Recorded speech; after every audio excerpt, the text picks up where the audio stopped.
ਪਿਆਰੇ ਬੱਚਿਓ, ਅੱਜ ਅਸੀਂ 9ਵੀਂ ਜਮਾਤ ਦਾ ਅਰਥ ਸ਼ਾਸਤਰ ਦਾ ਪਾਠ ਨੰਬਰ 2 ਮਨੁੱਖੀ ਸੰਸਾਧਨ ਸ਼ੁਰੂ ਕਰਾਂਗੇ। ਅਸੀਂ ਇਸ ਪਾਠ ਦੇ ਵਿੱਚ ਵੱਖ-ਵੱਖ ਚੀਜ਼ਾਂ ਦੇ ਬਾਰੇ ਜਾਣਕਾਰੀ ਪ੍ਰਾਪਤ ਕਰਾਂਗੇ। ਇਹ ਪਾਠ ਸਾਡੇ ਲਈ ਸ਼੍ਰੀ ਪ੍ਰਭਜੋਤ ਸਿੰਘ DM ਮਲੇਰਕੋਟਲਾ 2 ਜ਼ਿਲ੍ਹਾ ਸੰਗਰੂਰ ਨੇ ਤਿਆਰ ਕਰਕੇ ਭੇਜਿਆ ਸੀ। ਉਹਨਾਂ ਦੇ ਧੰਨਵਾਦੀ ਹਾਂ ਜ਼ਿਲ੍ਹਾ ਸੰਗਰੂਰ ਦੀ ਟੀਮ ਦੇ। ਪਿਆਰੇ ਬੱਚਿਓ, ਤੁਸੀਂ ਜਾਣਦੇ ਹੋ ਕਿ ਵਿਸ਼ਵ ਵਿੱਚ ਭਾਰਤ ਦੀ ਜਨਸੰਖਿਆ ਦਾ ਆਕਾਰ ਚੀਨ ਤੋਂ ਬਾਅਦ ਦੂਸਰੇ ਸਥਾਨ 'ਤੇ ਹੈ। ਜਨਗਣਨਾ 2011 ਅਨੁਸਾਰ ਭਾਰਤ ਦੀ ਜਨਸੰਖਿਆ 121 ਮਿਲੀਅਨ ਜਾਂ 121 ਕਰੋੜ ਹੈ। ਭਾਰਤ ਵਿੱਚ ਕਾਫੀ ਦਹਾਕਿਆਂ ਤੱਕ ਜ਼ਿਆਦਾ ਜਨਸੰਖਿਆ ਨੂੰ ਪੂੰਜੀ ਦੀ ਬਜਾਏ ਜ਼ਿੰਮੇਵਾਰੀ ਹੀ ਸਮਝਿਆ ਜਾਂਦਾ ਰਿਹਾ, ਪਰੰਤੂ ਇਹ ਜ਼ਰੂਰੀ ਨਹੀਂ ਕਿ ਸਿਰਫ ਜ਼ਿੰਮੇਵਾਰੀ ਹੀ ਹੈ। ਵਿਦਿਆਰਥੀਓ, ਇਸ ਪਾਠ ਦੁਆਰਾ ਇਹ ਪੜ੍ਹਿਆ ਜਾਵੇਗਾ ਕਿ ਕਿਵੇਂ ਇੱਕ ਦੇਸ਼ ਦੀ ਜਨਸੰਖਿਆ ਉਸ ਦੀ ਪੂੰਜੀ ਬਣ ਸਕਦੀ ਹੈ। ਤਾਂ ਅਸੀਂ ਦੇਖ ਰਹੇ ਹਾਂ ਕਿ ਜਨਸੰਖਿਆ ਦਾ ਅਰਥ ਕਿਸੇ ਸਥਾਨ 'ਤੇ ਰਹਿਣ ਵਾਲੇ ਉੱਥੋਂ ਦੇ ਲੋਕਾਂ ਤੋਂ ਹੁੰਦਾ ਹੈ। ਤਾਂ ਇੱਕ ਰਾਸ਼ਟਰ ਜਿਹੜਾ ਹੈਗਾ ਸੰਸਥਾ ਜਾਂ ਵਿਅਕਤੀ ਦੁਆਰਾ ਆਪਣੀ ਆਮਦਨ ਵਿੱਚ ਜਿਹੜਾ ਵਾਧਾ ਕਰਨ ਦੇ ਉਪਾਅ ਕਰਦਾ ਹੈ, ਉਸ ਨੂੰ ਸਾਧਨ ਕਹਿੰਦੇ ਨੇ। ਤਾਂ ਅਸੀਂ ਇੱਥੇ ਸਾਧਨਾਂ ਦੀ ਵੀ ਗੱਲ ਕਰਾਂਗੇ। ਤਾਂ ਜਨਸੰਖਿਆ ਦਾ ਜਿਹੜਾ ਆਕਾਰ ਹੈ, ਇਸ ਦੀ ਅਸੀਂ ਗੱਲ ਕੀਤੀ ਹੈ। ਇੱਕ ਰਾਸ਼ਟਰ ਜਿਹੜਾ ਹੈਗਾ ਉਹ ਸੰਸਥਾ ਜਾਂ ਵਿਅਕਤੀ ਦੁਆਰਾ ਆਪਣੀ ਆਮਦਨ ਵਿੱਚ ਵਾਧਾ ਕਰਨ ਦੇ ਉਪਾਅ ਨੂੰ ਸਾਧਨ ਕਹਿੰਦੇ ਨੇ। ਕੁਝ ਸਾਧਨ ਜਿਹੜੇ ਹੈਗੇ ਉਹਨਾਂ ਦੀ ਵੀ ਇੱਥੇ ਗੱਲ ਕਰਾਂਗੇ, ਜਿਵੇਂ ਹਵਾ, ਖਣਿਜ ਪਦਾਰਥ, ਮਿੱਟੀ ਹੈ, ਪਾਣੀ ਆਦਿ ਕੁਦਰਤ ਦੀ ਦੇਣ। ਇਹ ਸਾਧਨ ਮਨੁੱਖੀ ਲੋੜਾਂ ਨੂੰ ਪੂਰੇ ਕਰਦੇ ਨੇ। ਤਾਂ ਜਿਵੇਂ ਕਿ ਤੁਸੀਂ ਤਸਵੀਰ 'ਚ ਦੇਖ ਰਹੇ ਹੋ ਕਿ ਚੀਨ ਜਿਹੜਾ ਹੈਗਾ, ਇਸ ਦੀ 2011 ਦੀ ਜਿਹੜੀ ਜਨਗਣਨਾ ਸੀ, ਉਸ ਦੇ ਹਿਸਾਬ ਨਾਲ, ਉਸ ਦੇ ਮੁਤਾਬਕ ਵਿਸ਼ਵ ਵਿੱਚ ਪਹਿਲੇ ਸਥਾਨ 'ਤੇ ਸੀਗਾ। ਅਤੇ ਇਸ ਦੀ ਜਿਹੜੀ ਜਨਸੰਖਿਆ ਹੈ ਉਹ 1370 ਮਿਲੀਅਨ ਸੀਗੀ, ਭਾਵ 137 ਜਿਹੜੀ ਹੈਗੀ ਕਰੋੜ ਦੇ ਕਰੀਬ। ਔਰ ਭਾਰਤ ਜਿਹੜਾ ਹੈਗਾ ਉਦੋਂ 2011 ਦੇ ਵਿੱਚ ਵਿਸ਼ਵ ਵਿੱਚ ਇਸ ਦੀ ਜਨਸੰਖਿਆ ਦੂਜੇ ਸਥਾਨ 'ਤੇ ਸੀਗੀ, ਜਿਹੜੀ ਕਿ ਲਗਭਗ ਜਿਹੜੀ ਹੈਗੀ ਹੈ 121 ਕਰੋੜ ਦੇ ਲਗਭਗ ਜਿਹੜੀ ਹੈਗੀ ਹੈ ਉਹ ਬਣਦੀ ਹੈ। ਤਾਂ ਸੰਸਾਧਨ ਜਿਹੜੇ ਹੈਗੇ ਇੱਕ ਰਾਸ਼ਟਰ, ਸੰਸਥਾ ਜਾਂ ਵਿਅਕਤੀ ਦੁਆਰਾ ਆਪਣੀ ਆਮਦਨ ਵਿੱਚ ਜਿਹੜਾ ਵਾਧਾ ਕਰਨ ਦਾ ਉਪਾਅ ਹੈ, ਉਸ ਨੂੰ ਸਾਧਨ ਕਿਹਾ ਜਾਂਦਾ ਹੈ। ਅਤੇ ਕੁਝ ਸਾਧਨ ਜਿਵੇਂ ਕਿ ਹਵਾ, ਖਣਿਜ ਪਦਾਰਥ, ਮਿੱਟੀ, ਪਾਣੀ ਆਦਿ ਜਿਹੜੇ ਹੈਗੇ ਉਹ ਕੁਦਰਤ ਦੀ ਦੇਣ। ਇਹ ਸਾਧਨ ਮਨੁੱਖੀ ਲੋੜਾਂ ਨੂੰ ਪੂਰਾ ਕਰਕੇ ਉਹਨਾਂ ਨੂੰ ਸੰਤੁਸ਼ਟ ਕਰਦੇ ਨੇ। ਇਹਨਾਂ ਸਾਧਨਾਂ ਨੂੰ ਕੁਦਰਤੀ ਸਾਧਨ ਕਹਿੰਦੇ ਨੇ। ਦੇਸ਼ ਦੀ ਜਨਸੰਖਿਆ ਦਾ ਆਕਾਰ, ਉਸ ਦੀ ਕੁਸ਼ਲਤਾ, ਉਸ ਦੇਸ਼ ਦੇ ਲੋਕਾਂ ਦੇ ਵਿੱਦਿਅਕ ਗੁਣ, ਉਤਪਾਦਕਤਾ ਆਦਿ ਜਿਹੜੀ ਹੈਗੀ ਉਹ ਮਨੁੱਖੀ ਸਾਧਨ ਕਹਾਉਂਦੇ ਨੇ। ਮਨੁੱਖੀ ਸਾਧਨ ਬਹੁਤ ਜ਼ਿਆਦਾ ਮਹੱਤਵਪੂਰਨ ਸਾਧਨ ਨੇ, ਕਿਉਂਕਿ ਇਹ ਕੁਦਰਤੀ ਸਾਧਨਾਂ ਨੂੰ ਹੋਰ ਜ਼ਿਆਦਾ ਉਪਯੋਗੀ ਬਣਾ ਦਿੰਦੇ ਨੇ। ਜਿਸ ਦੇਸ਼ ਕੋਲ ਜ਼ਿਆਦਾ ਪੜ੍ਹੇ ਲਿਖੇ ਅਤੇ ਕੁਸ਼ਲ ਲੋਕ ਹੋਣਗੇ, ਉਸ ਦੇਸ਼ ਦੀ ਜਿਹੜੀ ਕੁਦਰਤੀ ਸਾਧਨਾਂ ਦੀ ਸਹੀ ਵਰਤੋਂ ਉਹ ਵਧੀਆ ਤਰੀਕੇ ਨਾਲ ਕਰ ਸਕਦਾ ਹੈ, ਔਰ ਉਸ ਦੇ ਨਾਲ ਉਤਪਾਦਨ ਵੀ ਕਰ ਸਕਦਾ ਹੈ। ਸੰਸਾਰ ਦੇ ਕਈ ਵਿਕਾਸਸ਼ੀਲ ਅਤੇ ਘੱਟ ਵਿਕਸਿਤ ਦੇਸ਼ ਜਿਹੜੇ ਹੋਏ, ਆਰਥਿਕ ਪੱਖੋਂ ਘੱਟ ਵਿਕਸਿਤ ਹਨ। ਇਸ ਕਰਕੇ ਨਹੀਂ ਕਿ ਉਹਨਾਂ ਕੋਲ ਕੁਦਰਤੀ ਸਾਧਨਾਂ ਦੀ ਕਮੀ ਹੈ, ਬਲਕਿ ਇਸ ਕਰਕੇ ਕਿ ਉਹਨਾਂ ਕੋਲ ਗੁਣਵਾਨ ਜਿਹੜੇ ਮਨੁੱਖੀ ਸਾਧਨ ਉਹਨਾਂ ਦੀ ਘਾਟ ਹੈ। ਕਿਸੇ ਵੀ ਦੇਸ਼ 'ਤੇ ਕੰਮ ਕਰਨ ਵਾਲੇ ਉਹ ਲੋਕ ਜਿਹੜੇ ਆਪਣੇ ਵਰਤਮਾਨ ਉਤਪਾਦਨ ਕੁਸ਼ਲਤਾ ਅਤੇ ਯੋਗਤਾ ਨਾਲ ਕੁੱਲ ਰਾਸ਼ਟਰੀ ਉਤਪਾਦ ਦੀ ਸਿਰਜਣਾ ਵਿੱਚ ਅਹਿਮ ਹਿੱਸਾ ਪਾਉਂਦੇ ਨੇ, ਉਹਨਾਂ ਨੂੰ ਮਨੁੱਖੀ ਸਾਧਨ ਕਿਹਾ ਜਾਂਦਾ ਹੈ। ਤਾਂ ਕਿਸੇ ਰਾਸ਼ਟਰ, ਸੰਸਥਾ, ਵਿਅਕਤੀ ਦੁਆਰਾ ਆਪਣੀ ਆਮਦਨ ਦੇ ਵਿੱਚ ਵਾਧਾ ਕਰਨ ਦੇ ਜਿਹੜੇ ਉਪਾਅ ਨੇ, ਉਹਨਾਂ ਨੂੰ ਮਨੁੱਖੀ ਸੰਸਾਧਨ ਕਿਹਾ ਜਾਂਦਾ ਹੈ। ਤਾਂ ਮਨੁੱਖੀ ਸੰਸਾਧਨਾਂ ਦੇ ਵਿੱਚ ਦੇਸ਼ ਦੀ ਜਨਸੰਖਿਆ, ਉੱਥੇ ਦਾ ਆਕਾਰ, ਉਸ ਦੀ ਕੁਸ਼ਲਤਾ ਅਤੇ ਉਹਨਾਂ ਦੇ ਵਿੱਦਿਅਕ ਗੁਣ ਜਿਹੜੇ ਹੈਗੇ ਉਹ ਉਤਪਾਦਕਤਾ ਨੂੰ ਵਧਾਉਂਦੇ ਆ। ਅਤੇ ਕਿਸੇ ਵੀ ਦੇਸ਼ 'ਤੇ ਕੰਮ ਕਰਨ ਵਾਲੇ ਉਹ ਲੋਕ ਜਿਹੜੇ ਆਪਣੀ ਵਰਤਮਾਨ ਉਤਪਾਦਨ ਕੁਸ਼ਲਤਾ ਅਤੇ ਯੋਗਤਾ ਨਾਲ ਕੁੱਲ ਰਾਸ਼ਟਰੀ ਉਤਪਾਦ ਦੀ ਸਿਰਜਣਾ ਵਿੱਚ ਅਹਿਮ ਹਿੱਸਾ ਪਾਉਂਦੇ ਨੇ, ਉਹਨਾਂ ਨੂੰ ਮਨੁੱਖੀ ਸੰਸਾਧਨ ਕਹਿੰਦੇ ਨੇ। ਜਦੋਂ ਵਰਤਮਾਨ ਮਨੁੱਖੀ ਸੰਸਾਧਨ ਨੂੰ ਹੋਰ ਜ਼ਿਆਦਾ ਸਿੱਖਿਆ ਪ੍ਰਦਾਨ ਕਰਕੇ ਅਤੇ ਚੰਗੀ ਸਿਹਤ ਰਾਹੀਂ ਵਿਕਸਿਤ ਕੀਤਾ ਜਾਂਦਾ ਹੈ, ਤਾਂ ਇਸ ਨੂੰ ਮਾਨਵ ਪੂੰਜੀ ਨਿਰਮਾਣ ਜਿਹੜਾ ਹੈਗਾ ਉਹ ਆਖਿਆ ਜਾਂਦਾ ਹੈ। ਤਾਂ ਮਨੁੱਖੀ ਸੰਸਾਧਨ ਕੀਨ ਕਿਸੇ ਦੇਸ਼ 'ਤੇ ਕੰਮ ਕਰਨ ਵਾਲੇ ਉਹ ਲੋਕ ਜੋ ਆਪਣੀ ਕੁਸ਼ਲਤਾ ਅਤੇ ਯੋਗਤਾ ਨਾਲ ਰਾਸ਼ਟਰੀ ਉਤਪਾਦ ਦੀ ਸਿਰਜਣਾ ਦੇ ਵਿੱਚ ਯੋਗਦਾਨ ਪਾਉਂਦੇ ਨੇ, ਮਨੁੱਖੀ ਸੰਸਾਧਨ ਜਿਹੜਾ ਹੈਗਾ ਉਹ ਅਖਵਾਉਂਦੇ ਨੇ। ਤਾਂ ਪਿਆਰੇ ਬੱਚਿਓ, ਅਸੀਂ ਪ੍ਰਸ਼ਨ ਜੇ ਪੁੱਛੀਏ ਮਨੁੱਖੀ ਸੰਸਾਧਨ ਤੋਂ ਕੀ ਭਾਵ ਹੈ, ਤਾਂ ਕਿਸੇ ਵੀ ਦੇਸ਼ 'ਤੇ ਕੰਮ ਕਰਨ ਵਾਲੇ ਉਹ ਲੋਕ ਜਿਹੜੇ ਆਪਣੀ ਵਰਤਮਾਨ ਉਤਪਾਦਨ ਕੁਸ਼ਲਤਾ ਅਤੇ ਯੋਗਤਾ ਨਾਲ ਕੁੱਲ ਰਾਸ਼ਟਰੀ ਉਤਪਾਦ ਦੀ ਸਿਰਜਣਾ ਵਿੱਚ ਅਹਿਮ ਹਿੱਸਾ ਪਾਉਂਦੇ ਨੇ, ਉਹਨਾਂ ਨੂੰ ਮਨੁੱਖੀ ਸੰਸਾਧਨ ਕਿਹਾ ਜਾਂਦਾ ਹੈ। ਜਦੋਂ ਵਰਤਮਾਨ ਮਨੁੱਖੀ ਸੰਸਾਧਨ ਨੂੰ ਹੋਰ ਜ਼ਿਆਦਾ ਸਿੱਖਿਆ ਪ੍ਰਦਾਨ ਕਰਵਾ ਦਿੱਤੀ ਜਾਵੇ ਅਤੇ ਉਹਨਾਂ ਦੀ ਸਿਹਤ ਚੰਗੀ ਹੋਵੇ, ਤਾਂ ਚੰਗੀ ਸਿਹਤ ਰਾਹੀਂ ਵਿਕਸਿਤ ਕੀਤਾ ਜਦੋਂ ਜਾਂਦਾ ਉਹਨਾਂ ਨੂੰ, ਤਾਂ ਇਸ ਨੂੰ ਮਾਨਵ ਪੂੰਜੀ ਨਿਰਮਾਣ ਕਹਿੰਦੇ ਨੇ। ਇਸ ਤਰ੍ਹਾਂ ਜਦੋਂ ਮਨੁੱਖੀ ਸੰਸਾਧਨ ਵਿੱਚ ਸਿੱਖਿਆ, ਸਿਖਲਾਈ ਅਤੇ ਸੇਵਾਵਾਂ ਦੇ ਰੂਪ ਵਿੱਚ ਨਿਵੇਸ਼ ਕੀਤਾ ਜਾਂਦਾ ਹੈ ਤਾਂ ਇਹ ਸਾਰਾ ਕੁਛ ਮਨੁੱਖੀ ਪੂੰਜੀ ਬਣ ਜਾਂਦੀ ਹੈ। ਤਾਂ ਮਨੁੱਖੀ ਪੂੰਜੀ ਕੀ ਹੈ? ਤਾਂ ਮਨੁੱਖੀ ਪੂੰਜੀ ਜਿਹੜੀ ਹੈਗੀ ਹੈ, ਜਦੋਂ ਵਰਤਮਾਨ ਮਨੁੱਖੀ ਸੰਸਾਧਨ ਨੂੰ ਹੋਰ ਜ਼ਿਆਦਾ ਸਿੱਖਿਆ ਪ੍ਰਦਾਨ ਕਰਕੇ ਅਤੇ ਚੰਗੀ ਸਿਹਤ ਰਾਹੀਂ ਵਿਕਸਿਤ ਕੀਤਾ ਜਾਂਦਾ ਹੈ ਤਾਂ ਇਸ ਨੂੰ ਮਾਨਵ ਪੂੰਜੀ ਨਿਰਮਾਣ ਕਹਿੰਦੇ ਨੇ। ਤਾਂ ਪਿਆਰੇ ਬੱਚਿਓ, ਮਾਨਵ ਪੂੰਜੀ ਨਿਰਮਾਣ ਦੇ ਵਿੱਚ ਚੰਗੀ ਸਿਹਤ ਦਾ ਹੋਣਾ ਜ਼ਰੂਰੀ ਹੈ ਔਰ ਉਹਨਾਂ ਦੇ ਉੱਥੇ ਦੇ ਲੋਕਾਂ ਦੀ ਜਿਹੜੀ ਸਿੱਖਿਆ ਹੈ ਉਸ ਨੂੰ ਵੀ ਵਧਾਇਆ ਜਾਂਦਾ ਹੈ। ਤਾਂ ਇਸ ਤਰ੍ਹਾਂ ਜਦੋਂ ਮਨੁੱਖੀ ਸੰਸਾਧਨ ਵਿੱਚ ਸਿੱਖਿਆ, ਸਿਖਲਾਈ ਅਤੇ ਸੇਵਾਵਾਂ ਦੇ ਰੂਪ ਵਿੱਚ ਨਿਵੇਸ਼ ਕੀਤਾ ਜਾਂਦਾ ਤਾਂ ਇਹ ਮਨੁੱਖੀ ਪੂੰਜੀ ਬਣਦੀ ਹੈ। ਤਾਂ ਇਹ ਮਨੁੱਖੀ ਪੂੰਜੀ ਦੇਸ਼ ਦੇ ਕੁੱਲ ਰਾਸ਼ਟਰੀ ਉਤਪਾਦ ਜਿਹੜੀ ਗ੍ਰੋਸ ਨੈਸ਼ਨਲ ਪ੍ਰੋਡਕਟ ਹੈ ਉਸ ਨੂੰ ਵਧਾਉਂਦੀ ਹੈ, ਜਿਸ ਨਾਲ ਦੇਸ਼ ਦਾ ਆਰਥਿਕ ਵਿਕਾਸ ਹੁੰਦਾ ਹੈ। ਜ਼ਿਆਦਾ ਸਿੱਖਿਆ ਅਤੇ ਬਿਹਤਰ ਸਿਖਲਾਈ ਵਾਲੇ ਲੋਕਾਂ ਵੱਲੋਂ ਜਿਹੜਾ ਹੈਗਾ ਉਹ ਕੀਤੀ ਉੱਚ ਉਤਪਾਦਕਤਾ ਦੇ ਕਾਰਨ ਮਨੁੱਖੀ ਪੂੰਜੀ ਵਿੱਚ ਨਿਵੇਸ਼ ਜ਼ਿਆਦਾ ਆਮਦਨ ਦੇ ਰੂਪ ਵਿੱਚ ਮੁਨਾਫਾ ਦਿੰਦਾ ਹੈ। ਤਾਂ ਭਾਰਤ ਦੀ ਜਿਹੜੀ ਹਰੀ ਕ੍ਰਾਂਤੀ ਦਾ ਇਸ ਦੀ ਇੱਕ ਉਦਾਹਰਣ ਹੈ ਕਿ ਕਿਸ ਪ੍ਰਕਾਰ ਗਿਆਨ ਅਤੇ ਬਿਹਤਰ ਉਤਪਾਦਨ ਤਕਨੀਕਾਂ ਦੀ ਵਰਤੋਂ ਦੇ ਨਾਲ ਭੂਮੀ ਦੀ ਉਤਪਾਦਕਤਾ ਦੇ ਵਿੱਚ ਤੇਜ਼ੀ ਦੇ ਨਾਲ ਵਾਧਾ ਲਿਆਂਦਾ ਜਾ ਸਕਦਾ ਹੈ। ਤਾਂ ਹਰੀ ਕ੍ਰਾਂਤੀ ਇਸ ਦੀ ਉਦਾਹਰਣ ਬਣਦੀ ਹੈ। ਜ਼ਿਆਦਾ ਪੜ੍ਹੀ ਲਿਖੀ ਜਾਂ ਚੰਗੀ ਸਿਹਤਮੰਦ ਜਨਸੰਖਿਆ ਦਾ ਲਾਭ ਉਹਨਾਂ ਲੋਕਾਂ ਤੱਕ ਵੀ ਪਹੁੰਚਦਾ ਹੈ ਜੋ ਆਪ ਸਿੱਧੇ ਤੌਰ 'ਤੇ ਉਨੇ ਪੜ੍ਹੇ ਲਿਖੇ ਨਹੀਂ ਹਨ ਅਤੇ ਜਿਨ੍ਹਾਂ ਦੀ ਜ਼ਿਆਦਾ ਸਿਹਤ ਜਿਹੜੀ ਹੈਗੀ ਆ ਉਹ ਚੰਗੀ ਵੀ ਨਹੀਂ ਹੈਗੀ। ਤਾਂ ਮਨੁੱਖੀ ਪੂੰਜੀ ਨਿਰਮਾਣ ਦੇ ਵਿੱਚ ਇੱਕ ਪੜ੍ਹਿਆ ਲਿਖਿਆ ਨਾਗਰਿਕ ਜਿਹੜਾ ਹੈਗਾ, ਇੱਕ ਸਿਹਤਮੰਦ ਨਾਗਰਿਕ ਜਿਹੜਾ ਹੈਗਾ ਬਹੁਤ ਵੱਡਾ ਯੋਗਦਾਨ ਪਾਉਂਦਾ ਹੈ। ਜਿਹੜਾ ਪੂੰਜੀ ਨਿਰਮਾਣ ਹੈ ਤਾਂ ਇਸ ਦੀ ਅਸੀਂ ਹੁਣ ਚਰਚਾ ਕਰਾਂਗੇ। ਮਾਨਵ ਪੂੰਜੀ ਨਿਰਮਾਣ ਜਿਹਨੂੰ ਕਿਹਾ ਜਾਂਦਾ, ਜਿਹਦੇ ਵਿੱਚ ਡਾਕਟਰ, ਇੰਜੀਨੀਅਰ, ਅਧਿਆਪਕ, ਦਰਜੀ ਆ ਜਾਂਦੇ ਨੇ। ਤਾਂ ਤੁਸੀਂ ਪਿਕਚਰ ਦੇਖ ਰਹੇ ਹੋ, ਜਿਹੜੀ ਤਸਵੀਰ ਦੇਖ ਰਹੇ ਹੋ, ਇਹਦੇ ਵਿੱਚ ਤੁਸੀਂ ਆਪਣੇ ਅਧਿਆਪਕ ਨਾਲ ਚਰਚਾ ਕਰ ਸਕਦੇ ਹੋ। ਤੁਸੀਂ ਘਰ ਬੈਠ ਕੇ ਆਪਣੇ ਪੇਰੈਂਟਸ ਦੇ ਨਾਲ ਗੱਲ ਕਰ ਸਕਦੇ ਹੋ ਕਿ ਕਿਵੇਂ ਇੱਕ ਡਾਕਟਰ, ਇੰਜੀਨੀਅਰ, ਅਧਿਆਪਕ ਜਾਂ ਦਰਜੀ ਜਿਹੜੇ ਹੈਗੇ ਉਹ ਪੂੰਜੀ ਨਿਰਮਾਣ ਦੇ ਵਿੱਚ ਯੋਗਦਾਨ ਪਾਉਂਦੇ ਆ। ਤਾਂ ਮਨੁੱਖੀ ਪੂੰਜੀ ਬਾਕੀ ਸਾਧਨਾਂ ਜਿਵੇਂ ਕਿ ਭੂਮੀ ਅਤੇ ਭੌਤਿਕ ਪੂੰਜੀ ਜਿਹੜੀ ਹੈਗੀ, ਜਿਹੜੀਆਂ ਕਿ ਆਪਣੇ ਆਪ ਪ੍ਰਯੋਗ ਨਹੀਂ ਕੀਤੀਆਂ ਜਾ ਸਕਦੀਆਂ, ਨਾਲੋਂ ਉੱਤਮ ਹੈ। ਤਾਂ ਮਨੁੱਖੀ ਸਾਧਨ ਹੀ ਭੂਮੀ ਦੇ ਭੌਤਿਕ ਪੂੰਜੀ ਦਾ ਪ੍ਰਯੋਗ ਕਰ ਸਕਦਾ ਹੈ। ਇਸੇ ਕਰਕੇ ਜ਼ਿਆਦਾ ਜਨਸੰਖਿਆ ਜ਼ਿੰਮੇਵਾਰੀ ਨਹੀਂ ਹੈਗੀ। ਮਨੁੱਖੀ ਪੂੰਜੀ ਦੇ ਵਿੱਚ ਨਿਵੇਸ਼ ਕਰਕੇ ਜ਼ਿਆਦਾ ਜਨਸੰਖਿਆ ਨੂੰ ਇੱਕ ਉਤਪਾਦਕ ਜਿਹੜੀ ਪ੍ਰਸੰਪਤੀ ਵਿੱਚ ਬਦਲਿਆ ਜਾ ਸਕਦਾ ਹੈ। ਜਿਵੇਂ ਕਿ ਮਨੁੱਖੀ ਸਾਧਨਾਂ ਨੂੰ ਸਿੱਖਿਆ ਅਤੇ ਸਿਹਤ ਸੇਵਾਵਾਂ ਅਗਰ ਪ੍ਰਦਾਨ ਕਰ ਦਿੱਤੀਆਂ ਜਾਣ, ਉਦਯੋਗ ਅਤੇ ਖੇਤੀਬਾੜੀ ਦੇ ਮਜ਼ਦੂਰਾਂ ਨੂੰ ਆਧੁਨਿਕ ਤਕਨੀਕਾਂ ਦਾ ਪ੍ਰਯੋਗ ਅਤੇ ਸਿਖਲਾਈ ਦਿੱਤੀ ਜਾਵੇ ਤਾਂ ਉਸ ਦੇ ਨਾਲ ਉਸ ਦੇ ਉੱਪਰ ਖਰਚ ਕਰਕੇ ਵੱਧ ਉਤਪਾਦਨ ਜਿਹੜਾ ਹੈਗਾ, ਵੱਧ ਉਤਪਾਦਨ ਦੇ ਨਾਲ ਦੇਸ਼ ਦਾ ਜਿਹੜਾ ਹੈਗਾ ਵੱਧ ਵਿਕਾਸ ਕੀਤਾ ਜਾ ਸਕਦਾ। ਤਾਂ ਇੱਥੇ ਅਸੀਂ ਗੱਲ ਅੱਗੇ ਮਾਨਵ ਪੂੰਜੀ ਨਿਰਮਾਣ ਤੋਂ ਅੱਗੇ ਵਧਾਉਂਦੇ ਹਾਂ ਤਾਂ ਇੱਕ ਉਦਾਹਰਣ ਲਵਾਂਗੇ। ਉਦਾਹਰਣ ਜਿਹੜੀ ਹੈਗੀ ਹੈ, ਮਨਦੀਪ ਅਤੇ ਗੁਰਪ੍ਰੀਤ ਇੱਕ ਪਿੰਡ ਵਿੱਚ ਰਹਿੰਦੇ ਨੇ, ਇਹਨਾਂ ਦੀ ਅਸੀਂ ਉਦਾਹਰਣ ਲਵਾਂਗੇ। ਤਾਂ ਮਨਦੀਪ ਅਤੇ ਗੁਰਪ੍ਰੀਤ ਇੱਕ ਪਿੰਡ ਵਿੱਚ ਰਹਿੰਦੇ ਨੇ। ਮਨਦੀਪ ਦੇ ਪਿਤਾ ਜਿਹੜੇ ਹੈਗੇ ਚੌਧਰੀ ਸੰਤ ਸਿੰਘ ਦੇ ਖੇਤਾਂ ਦੇ ਵਿੱਚ ਕੰਮ ਕਰਦੇ ਸੀ ਅਤੇ ਚੌਧਰੀ ਸੰਤ ਸਿੰਘ ਦਾ ਬੇਟਾ ਮਨਦੀਪ ਹੈ ਅਤੇ ਗੁਰਪ੍ਰੀਤ ਜਿਹੜਾ ਹੈਗਾ ਉਹ ਉਸ ਦੇ ਪਿਤਾ ਜਿਹੜੇ ਹੈਗੇ ਚੌਧਰੀ ਸੰਤ ਸਿੰਘ ਦੇ ਖੇਤਾਂ 'ਚ ਕੰਮ ਕਰਦੇ ਨੇ। ਤਾਂ ਉਸ ਦੀ ਮਾਤਾ ਜਿਹੜਾ ਹੈਗਾ ਘਰ ਦਾ ਕੰਮਕਾਜ ਦੇਖਦੀ ਹੈ। ਮਨਦੀਪ ਦੀ ਮਾਤਾ ਜਿਹੜੀ ਹੈਗੀ ਉਹ ਘਰ ਦਾ ਕੰਮਕਾਜ ਦੇਖਦੇ ਨੇ ਅਤੇ ਮਨਦੀਪ ਅਤੇ ਉਸ ਦੀ ਛੋਟੀ ਭੈਣ ਹਰਪ੍ਰੀਤ ਦਾ ਧਿਆਨ ਵੀ ਰੱਖਦੇ ਨੇ। ਤਾਂ ਮਨਦੀਪ ਜਿਹੜਾ ਹੈਗਾ ਉਹ ਪਿਤਾ ਉਹਦੇ ਚੌਧਰੀ ਸੰਤ ਸਿੰਘ ਅਤੇ ਮਾਤਾ ਉਹਨਾਂ ਦੇ ਘਰੇਲੂ ਵਾਈਫ ਹਨ, ਹਾਊਸ ਵਾਈਫ ਹਨ ਅਤੇ ਉਹਦੀ ਛੋਟੀ ਭੈਣ ਹਰਪ੍ਰੀਤ ਹੈ। ਤਾਂ ਮਨਦੀਪ ਦੇ ਮਾਤਾ ਪਿਤਾ ਚਾਹੁੰਦੇ ਨੇ ਕਿ ਉਹ ਉੱਚ ਸਿੱਖਿਆ ਪ੍ਰਾਪਤ ਕਰੇ ਅਤੇ ਕੋਈ ਰੁਜ਼ਗਾਰ ਸ਼ੁਰੂ ਕਰੇ।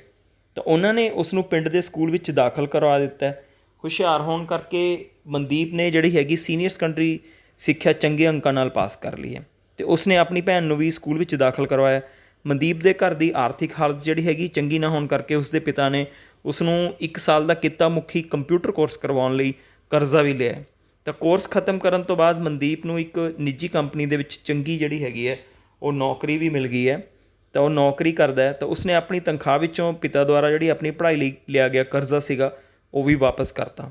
ਤਾਂ ਉਸਨੇ ਆਪਣੀ ਭੈਣ ਨੂੰ ਉਚੇਰੀ ਸਿੱਖਿਆ ਦੇ ਲਈ ਪ੍ਰੇਰਿਤ ਕੀਤਾ ਅਤੇ ਡਾਕਟਰ ਬਣਨ ਦੀ ਜਿਹੜੀ ਲੋੜੀਂਦੀ ਪੜ੍ਹਾਈ ਸੀਗੀ ਉਸ ਸੰਬੰਧੀ ਵੀ ਵਿੱਤੀ ਸਹਾਇਤਾ ਵੀ ਦਿੱਤੀ।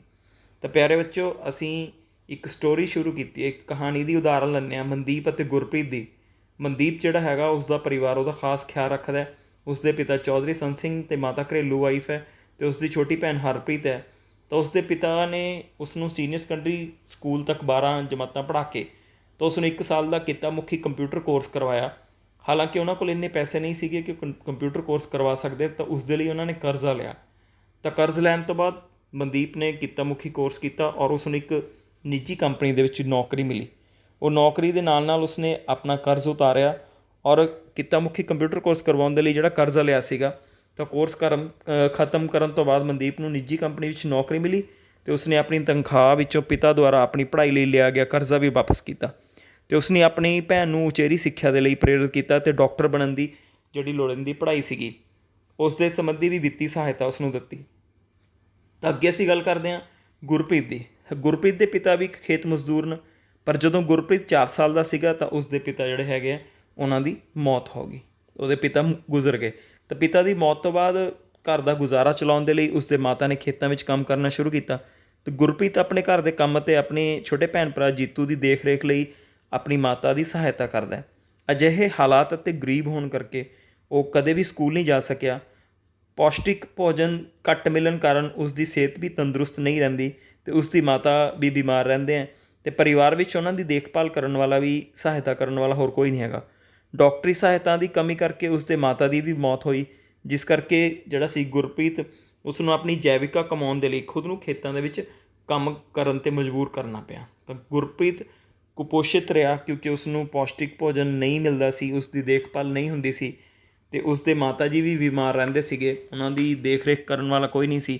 ਤਾਂ ਅੰਤ ਨੂੰ ਉਸ ਦੇ ਮਾਤਾ ਜੀ ਵੀ ਗੁਜ਼ਰ ਗਏ ਔਰ ਗੁਰਪ੍ਰੀਤ ਜਿਹੜਾ ਹੈਗਾ ਉਸ ਨੂੰ ਖੇਤਾਂ ਦੇ ਵਿੱਚ ਕੰਮ ਕਰਨਾ ਪਿਆ। ਤਾਂ ਮਨਦੀਪ ਚੰਗੀ ਸਿੱਖਿਆ ਲਈ ਉਹਨੇ। ਇਸ ਪ੍ਰਕਾਰ ਜੇ ਇਹ ਦੋਨਾਂ ਹਾਲਾਤ ਦੇ ਵਿੱਚ ਦੇਖੀਏ ਕਿ ਮਨਦੀਪ ਨੂੰ ਚੰਗੀ ਸਿੱਖਿਆ ਜਿਹੜੀ ਹੈਗੀ ਮਿਲੀ, ਪਰੰਤੂ ਗੁਰਪ੍ਰੀਤ ਜਿਹੜਾ ਹੈਗਾ ਉਸ ਨੂੰ ਚੰਗੀ ਸਿੱਖਿਆ ਨਹੀਂ ਮਿਲੀ। ਮਨਦੀਪ ਸਰੀਰਕ ਪੱਖੋਂ ਤਕੜਾ ਅਤੇ ਸਿਹਤਮੰਦ ਹੈ, ਪਰੰਤੂ ਗੁਰਪ੍ਰੀਤ ਦੀ ਸਿਹਤ ਜਿਹੜੀ ਹੈਗੀ ਉਹ ਚੰਗੀ ਨਹੀਂ ਰਹਿੰਦੀ। ਇਸ ਤੋਂ ਇਲਾਵਾ ਜਿਹੜੇ ਕਿੱਤਾ ਮੁਖੀ ਕੰਪਿਊਟਰ ਕੋਰਸ ਦੇ ਨੇ ਮਨਦੀਪ ਨੂੰ ਚੰਗੀ ਆਮਦਨ ਕਮਾਉਣ ਵਿੱਚ ਸਹਾਇਤਾ ਕੀਤੀ, ਜਦੋਂ ਕਿ ਗੁਰਪ੍ਰੀਤ ਨੇ ਖੇਤਾਂ ਵਿੱਚ ਕੰਮ ਕਰਕੇ ਘੱਟ ਆਮਦਨ ਕਮਾਈ। ਤਾਂ ਸਿੱਖਿਆ ਨੇ ਮਨਦੀਪ ਦੀ ਕਿਰਤ ਦੀ ਗੁਣਵੱਤਾ ਅਤੇ ਉਸ ਦੀ ਕੁੱਲ ਉਤਪਾਦਕਤਾ ਨੂੰ ਵੀ ਵਧਾਇਆ। ਵਧੀ ਕੁੱਲ ਉਤਪਾਦਕਤਾ ਨੇ ਅਰਥ ਵਿਵਸਥਾ ਦੇ ਵਾਧੇ ਵਿੱਚ ਹਿੱਸਾ ਪਾਇਆ ਤਾਂ ਬਦਲੇ ਵਿੱਚ ਮਨਦੀਪ ਨੂੰ ਚੰਗੀ ਤਨਖਾਹ ਮਿਲੀ। ਪਰੰਤੂ ਅਸਿੱਖਿਅਤ ਗੁਰਪ੍ਰੀਤ ਆਪਣੇ ਮਾਤਾ ਦੀ ਤਰ੍ਹਾਂ ਹੀ ਅਕੁਸ਼ਲ ਮਜ਼ਦੂਰੀ ਦਾ ਵੇਤਨ ਪ੍ਰਾਪਤ ਕਰਦਾ ਰਿਹਾ। ਉਹ ਕੁਸ਼ਲ ਨਹੀਂ ਸੀਗਾ, ਇਸ ਲਈ ਉਹ ਆਪਣੇ ਜੀਵਨ ਦੌਰਾਨ ਵਧੇਰੇ ਕਮਾਈ ਨਹੀਂ ਕਰ ਸਕਿਆ। ਤਾਂ ਮਨਦੀਪ ਪੜ੍ਹਿਆ ਲਿਖਿਆ ਹੋਣ ਕਰਕੇ ਉਸ ਦਾ ਵਿਆਹ ਵੀ ਪੜ੍ਹੀ ਲਿਖੀ ਲੜਕੀ ਨਾਲ ਹੋਇਆ। ਉਹਨਾਂ ਦੋਹਾਂ ਨੇ ਆਪਣੇ ਬੱਚਿਆਂ ਦੀ ਸਿੱਖਿਆ ਅਤੇ ਸਿਹਤ ਸੰਬੰਧੀ ਜ਼ਰੂਰਤਾਂ ਦਾ ਵੀ ਧਿਆਨ ਰੱਖਿਆ। ਇਸ ਪ੍ਰਕਾਰ ਪੜ੍ਹੇ ਲਿਖੇ ਮਾਂ-ਬਾਪ ਆਪਣੇ ਬੱਚਿਆਂ ਦੀ ਸਿੱਖਿਆ ਅਤੇ ਸਿਹਤ ਉੱਤੇ ਜ਼ਿਆਦਾ ਨਿਵੇਸ਼ ਕਰਦੇ ਨੇ, ਕਿਉਂਕਿ ਉਹਨਾਂ ਨੂੰ ਸਿੱਖਿਆ ਅਤੇ ਚੰਗੀ ਸਿਹਤ ਦੀ ਮਹੱਤਤਾ ਬਾਰੇ ਜਾਣਕਾਰੀ ਹੁੰਦੀ ਹੈ। ਪਰੰਤੂ ਜਿਹੜੇ ਮਾਂ-ਬਾਪ ਆਪ ਪੜ੍ਹਾਈ ਅਤੇ ਚੰਗੀ ਸਿਹਤ ਤੋਂ ਵਾਂਝੇ ਰਹਿ ਜਾਂਦੇ ਨੇ, ਉਹ ਆਪਣੀਆਂ ਮਜਬੂਰੀਆਂ ਕਾਰਨ ਪੜ੍ਹੇ ਲਿਖੇ ਮਾਪਿਆਂ ਦੇ ਮੁਕਾਬਲੇ ਆਪਣੇ ਬੱਚਿਆਂ ਨੂੰ ਵੀ ਇਹ ਪਾਸੇ ਪ੍ਰੇਰਿਤ ਜਿਹੜਾ ਹੈਗਾ ਉਹ ਨਹੀਂ ਕਰ ਸਕਦੇ। ਤਾਂ ਇਸ ਤਰ੍ਹਾਂ ਮਨੁੱਖੀ ਸੰਸਾਧਨਾਂ ਵਿੱਚ ਸਿੱਖਿਆ ਅਤੇ ਸਿਹਤ ਜਿਹੜੀਆਂ ਸੇਵਾਵਾਂ ਦੇ ਰੂਪ ਵਿੱਚ ਕੀਤਾ ਗਿਆ ਜਿਹੜਾ ਨਿਵੇਸ਼ ਹੈ, ਉਹ ਭਵਿੱਖ ਵਿੱਚ ਉੱਚ ਆਮਦਨ ਦੇ ਰੂਪ ਵਿੱਚ ਵੱਧ ਮੁਨਾਫਾ ਜਿਹੜਾ ਹੈਗਾ ਉਹ ਦੇਖ ਸਕਦਾ। ਇਸੇ ਤਰ੍ਹਾਂ ਦੂਜੇ ਵਿਸ਼ਵ ਯੁੱਧ ਦੀ ਜਿਹੜੀ ਤਬਾਹੀ ਤੋਂ ਬਾਅਦ ਜਰਮਨੀ ਅਤੇ ਜਾਪਾਨ ਜਿਹੇ ਦੇਸ਼ਾਂ ਨੇ ਇਹਨਾਂ ਤੇਜ਼ੀ ਦੇ ਨਾਲ ਆਰਥਿਕ ਵਿਕਾਸ ਕੀਤਾ ਸੀਗਾ, ਕਿਉਂਕਿ ਉਹਨਾਂ ਨੇ ਮਨੁੱਖੀ ਸੰਸਾਧਨਾਂ ਸੰਬੰਧੀ ਵਿਸ਼ੇਸ਼ ਰੂਪ ਵਿੱਚ ਸਿੱਖਿਆ ਅਤੇ ਸਿਹਤ ਦੇ ਖੇਤਰ ਵਿੱਚ ਨਿਵੇਸ਼ ਕੀਤਾ। ਅਤੇ ਸਿੱਖਿਅਤ ਅਤੇ ਸਿਹਤਮੰਦ ਲੋਕਾਂ ਨੇ ਜਿਹੜਾ ਸੀਗਾ ਭੂਮੀ ਅਤੇ ਪੂੰਜੀ ਦੀ ਕੁਸ਼ਲਤਾ ਨਾਲ ਪ੍ਰਯੋਗ ਕਰਕੇ ਉਹਨਾਂ ਦੇਸ਼ਾਂ ਨੂੰ ਧਨੀ ਅਤੇ ਵਿਕਸਿਤ ਬਣਾਇਆ। ਤਾਂ ਇਸ ਦੇ ਉਲਟ ਭਾਰਤ ਦੀ ਅਗਰ ਗੱਲ ਕਰੀਏ, ਬੰਗਲਾਦੇਸ਼ ਦੀ ਗੱਲ ਕਰੀਏ, ਪਾਕਿਸਤਾਨ ਵਰਗੇ ਦੇਸ਼ ਆਪਣੀ ਬਹੁਤ ਜ਼ਿਆਦਾ ਅਨਪੜ੍ਹ, ਰੋਗੀ ਅਤੇ ਅਕੁਸ਼ਲ ਜਨਸੰਖਿਆ ਕਰਕੇ ਘੱਟ ਵਿਕਸਿਤ ਰਹੇ। ਤਾਂ ਇਸ ਤਰ੍ਹਾਂ ਇੱਕ ਦੇਸ਼ ਦੀ ਤਕਨੀਕੀ ਤੌਰ 'ਤੇ ਕੁਸ਼ਲ ਜਨਸੰਖਿਆ ਦੇਸ਼ ਨੂੰ ਧਨੀ ਅਤੇ ਵਿਕਸਿਤ ਜਿਹੜਾ ਹੈਗਾ ਉਹ ਬਣਾ ਦਿੰਦੀ ਹੈ। ਤਾਂ ਮਨੁੱਖੀ ਸਾਧਨਾਂ ਦੇ ਇਹ ਵੱਡੇ ਫਾਇਦੇ ਨੇ। ਤਾਂ ਮਨੁੱਖੀ ਸਾਧਨਾਂ ਦੇ ਫਾਇਦੇ ਜਿਹੜੇ ਹੈਗੇ ਉਹਨਾਂ ਦੇ ਵਿੱਚ ਸਿੱਖਿਆ ਅਤੇ ਮੈਡੀਕਲ ਦੇ ਰੂਪ ਦੇ ਵਿੱਚ ਮਨੁੱਖੀ ਸਰੋਤਾਂ ਦੇ ਵਿੱਚ ਜਿਹੜਾ ਨਿਵੇਸ਼ ਹੁੰਦਾ ਹੈ, ਤਾਂ ਵਧੀਆ ਦੇਖਭਾਲ ਦੇ ਨਾਲ ਭਵਿੱਖ ਦੇ ਵਿੱਚ ਵਧੇਰੇ ਕਮਾਈ ਦੇ ਰੂਪ ਦੇ ਵਿੱਚ ਵਾਪਸੀ ਦੀਆਂ ਉੱਚ ਦਰਾਂ ਜਿਹੜੀਆਂ ਹੈਗੀਆਂ ਹੋ ਸਕਦੀਆਂ ਨੇ। ਜਿਵੇਂ ਮਨਦੀਪ ਪੜ੍ਹ ਲਿਖ ਕੇ ਉਹ ਨਿੱਜੀ ਕੰਪਨੀ ਦੇ ਵਿੱਚ ਉਹਨੇ ਕੰਮ ਕੀਤਾ, ਉਹਨੇ ਆਪਣੀ ਭੈਣ ਨੂੰ ਮੈਡੀਕਲ ਦੀ ਪੜ੍ਹਾਈ ਕਰਵਾਈ, ਡਾਕਟਰ ਬਣ ਗਈ ਉਹ, ਅਤੇ ਉਸ ਦਾ ਵਿਆਹ ਵੀ ਪੜ੍ਹੀ ਲਿਖੀ ਔਰਤ ਦੇ ਨਾਲ, ਲੇਡੀ ਦੇ ਨਾਲ ਹੋਇਆ ਅਤੇ ਉਸ ਦੇ ਅੱਗੇ ਬੱਚੇ ਵੀ ਪੜ੍ਹਦੇ ਰਹੇ। ਤਾਂ ਉਹਨਾਂ ਨੇ ਕਮਾਈ ਜਿਹੜੀ ਹੈਗੀ ਵੱਧ ਕੀਤੀ। ਅਗਰ ਅਸੀਂ ਗੱਲ ਕਰੀਏ ਬਨਿਸਬਤ ਗੁਰਪ੍ਰੀਤ ਦੇ, ਤਾਂ ਗੁਰਪ੍ਰੀਤ ਘੱਟ ਪੜ੍ਹਿਆ ਲਿਖਿਆ ਸੀ, ਉਸਦੇ ਮਾਤਾ ਪਿਤਾ ਘੱਟ ਪੜ੍ਹੇ ਲਿਖੇ ਸੀਗੇ, ਉਹ ਕੁਪੋਸ਼ਿਤ ਸੀ, ਉਹਦੇ ਕੋਲ ਸਿਹਤ ਚੰਗੀ ਨਹੀਂ ਸੀਗੀ। ਤਾਂ ਇਸ ਕਰਕੇ ਉਸ ਦੀ ਆਮਦਨ ਜਿਹੜੀ ਹੈਗੀ ਉਹ ਲਗਾਤਾਰ ਘਟਦੀ ਰਹੀ। ਤਾਂ ਪਿਆਰੇ ਬੱਚਿਓ, ਅੱਗੇ ਅਸੀਂ ਗੱਲ ਕਰਾਂਗੇ ਮਨੁੱਖੀ ਸੰਸਾਧਨ ਰਾਹੀਂ ਕੀਤੀਆਂ ਗਈਆਂ ਕਿਰਿਆਵਾਂ ਦੀ। ਤਾਂ ਕਿਰਿਆਵਾਂ ਜਿਹੜੀਆਂ ਹੈਗੀਆਂ ਮਨੁੱਖੀ ਸਰੋਤਾਂ ਦੁਆਰਾ ਕੀਤੀਆਂ ਗਤੀਵਿਧੀਆਂ ਜਿਹੜੀਆਂ ਹੈਗੀਆਂ ਉਹਨਾਂ ਨੂੰ ਕਿਰਿਆਵਾਂ ਦੇ ਵਿੱਚ ਵੰਡਿਆ ਜਾਂਦਾ ਹੈ। ਤਾਂ ਇਹ ਕਿਰਿਆਵਾਂ ਦੋ ਤਰ੍ਹਾਂ ਦੀਆਂ ਹਨ, ਇੱਕ ਆਰਥਿਕ ਕਿਰਿਆਵਾਂ ਅਤੇ ਇੱਕ ਗੈਰ ਆਰਥਿਕ ਕਿਰਿਆਵਾਂ। ਤਾਂ ਇੱਥੇ ਅਸੀਂ ਗੱਲ ਕਰਦੇ ਹਾਂ ਉਹ ਸਾਰੀਆਂ ਗਤੀਵਿਧੀਆਂ ਜਿਨ੍ਹਾਂ ਨੂੰ ਆਰਥਿਕ ਕਿਰਿਆਵਾਂ ਦੀ ਗੱਲ ਕਰਦੇ ਹਾਂ, ਉਹ ਸਾਰੀਆਂ ਗਤੀਵਿਧੀਆਂ ਜੋ ਕਿ ਮਨੁੱਖ ਦੁਆਰਾ ਧਨ ਕਮਾਉਣ ਦੇ ਲਈ ਕੀਤੀਆਂ ਜਾਂਦੀਆਂ ਹਨ, ਉਹਨਾਂ ਨੂੰ ਆਰਥਿਕ ਕਿਰਿਆਵਾਂ ਕਹਿੰਦੇ ਆ।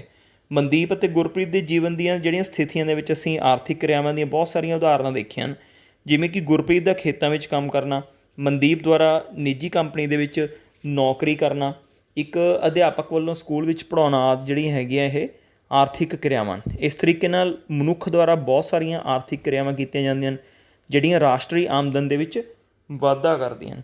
ਤਾਂ ਉਹ ਕਿਰਿਆਵਾਂ ਜਿਹੜੀਆਂ ਰਾਸ਼ਟਰੀ ਆਮਦਨ ਦੇ ਵਿੱਚ ਵਾਧਾ ਕਰਦੀਆਂ ਹਨ। ਸਾਰੀਆਂ ਆਰਥਿਕ ਕਿਰਿਆਵਾਂ ਅਰਥ ਵਿਵਸਥਾ ਵਿੱਚ ਵਸਤੂਆਂ ਅਤੇ ਸੇਵਾਵਾਂ ਦੇ ਪ੍ਰਵਾਹ ਵਿੱਚ ਹਿੱਸਾ ਪਾਉਂਦੀਆਂ ਹਨ। ਉਹਨਾਂ ਨੂੰ ਆਰਥਿਕ ਕਿਰਿਆਵਾਂ ਜਿਹੜੀਆਂ ਹੈਗੀਆਂ ਉਹ ਮੁੱਖ ਤੌਰ 'ਤੇ 3 ਅੱਗੇ ਖੇਤਰਾਂ ਦੇ ਵਿੱਚ ਇਹਨਾਂ ਨੂੰ ਵੰਡਿਆ ਗਿਆ, ਜਿਸ ਦੇ ਕਿ ਪਹਿਲਾ ਖੇਤਰ ਹੈ ਮੁੱਢਲਾ ਖੇਤਰ, ਦੂਜਾ ਹੈਗਾ ਗੌਣ ਖੇਤਰ ਅਤੇ ਤੀਜਾ ਸੇਵਾ ਖੇਤਰ।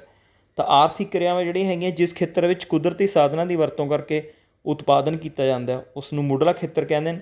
ਉਦਾਹਰਨ ਦੇ ਤੌਰ 'ਤੇ ਖੇਤੀਬਾੜੀ ਹੋ ਗਿਆ, ਪਸ਼ੂ ਪਾਲਣ ਹੋ ਗਿਆ, ਡੇਅਰੀ ਹੋ ਗਿਆ, ਮੁਰਗੀ ਪਾਲਣਾ, ਮੱਛੀ ਪਾਲਣਾ, ਖਾਣਾਂ ਦੇ ਵਿੱਚ ਕੰਮ ਕਰਨਾ, ਵਣ ਵਿਗਿਆਨ, ਚਰਾਗਾਹਾਂ, ਸ਼ਿਕਾਰ ਕਰਨਾ ਆਦਿ ਜਿਹੜਾ ਹੈਗਾ ਇਹ ਮੁੱਢਲਾ ਖੇਤਰ ਹੈ।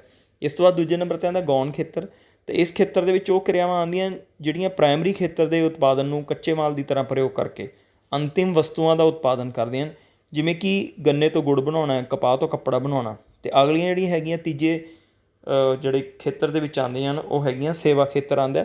ਸੇਵਾ ਖੇਤਰ ਦੇ ਵਿੱਚ ਇਸ ਖੇਤਰ ਵਿੱਚ ਉਹ ਸੇਵਾਵਾਂ ਆਉਂਦੀਆਂ ਹਨ ਅਤੇ ਕਿੱਤੇ ਆਉਂਦੇ ਨੇ ਜਿਹੜੇ ਕਿ ਮੁੱਢਲੇ ਅਤੇ ਗੌਣ ਖੇਤਰ ਦੀਆਂ ਕਿਰਿਆਵਾਂ ਦੀ ਸਹਾਇਤਾ ਲਈ ਜ਼ਰੂਰੀ ਹਨ, ਜਿਵੇਂ ਕਿ ਵਪਾਰ ਹੋ ਗਿਆ, ਆਵਾਜਾਈ ਹੋ ਗਈ, ਸੰਚਾਰ ਹੋ ਗਿਆ, ਬੈਂਕਿੰਗ ਸੇਵਾਵਾਂ ਹੋ ਗਈਆਂ, ਬੀਮਾ ਹੋ ਗਿਆ, ਸਿਹਤ ਸਿੱਖਿਆ ਹੋ ਗਈ, ਸਿਹਤ ਸਿੱਖਿਆ, ਸੈਰ ਸਪਾਟਾ ਹੋ ਗਿਆ। ਅਤੇ ਇਸ ਖੇਤਰ ਦੀਆਂ ਕਿਰਿਆਵਾਂ ਜਿਹੜੀਆਂ ਹੈਗੀਆਂ ਵਸਤੂਆਂ ਦੇ ਉਤਪਾਦਨ ਦੇ ਵਿੱਚ ਸਹਾਇਤਾ ਕਰਦੀਆਂ ਹਨ। ਤਾਂ ਪਿਆਰੇ ਬੱਚੋ, ਪ੍ਰਸ਼ਨ ਬਣਦਾ ਹੈ ਮੁੱਢਲੇ ਖੇਤਰ ਦੀਆਂ ਕਿਰਿਆਵਾਂ ਬਾਰੇ ਤੁਸੀਂ ਕੀ ਜਾਣਦੇ ਹੋ?